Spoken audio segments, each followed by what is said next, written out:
Udupi city bus ನಿಲ್ದಾಣದಲ್ಲಿ timings ವಿಚಾರದಲ್ಲಿ ಎರಡು ಬಸ್ಸಿನ ನಿರ್ವಾಹಕರ ಮಧ್ಯೆ ಬೀದಿ ಕಾಳಗ ನಡೆದಿದೆ.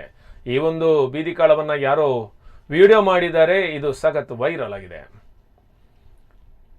ಹೂಡೆ ಕೆಮ್ಮಣ್ಣು ಕಡೆ ತೆರಳುವ ಎರಡು ಬಸ್ಸುಗಳ ಕಂಡಕ್ಟರ್ಗಳು ಟೈಮಿಂಗ್ಸ್ ವಿಚಾರದಲ್ಲಿ ಜಗಳ ಶುರು ಮಾಡಿದ್ದು, ಬಳಿಕ ಪ್ರಯಾಣಿಕರ ಎದುರೇ ಬೀದಿ ಜಗಳ ಮಾಡಿದ್ದಾರೆ. ಸಾರ್ವಜನಿಕರ ಅಶಾಂತಿಗೆ ಕಾರಣವಾಗಿದೆ. ಪ್ರಯಾಣಿಕರೊಬ್ಬರು ತೆಗೆದ ವಿಡಿಯೋ ಇದೀಗ ವೈರಲ್ ಆಗಿದೆ. ಸಾರ್ವಜನಿಕ ಶಾಂತಿಭಂಗ ಮಾಡಿರುವ ಹಿನ್ನೆಲೆಯಲ್ಲಿ ಪೊಲೀಸ್ ಇಲಾಖೆ ಕ್ರಮ ಕೈಗೊಳ್ಳುವಂತೆ ಆಗ್ರಹ ವ್ಯಕ್ತವಾಗಿದೆ.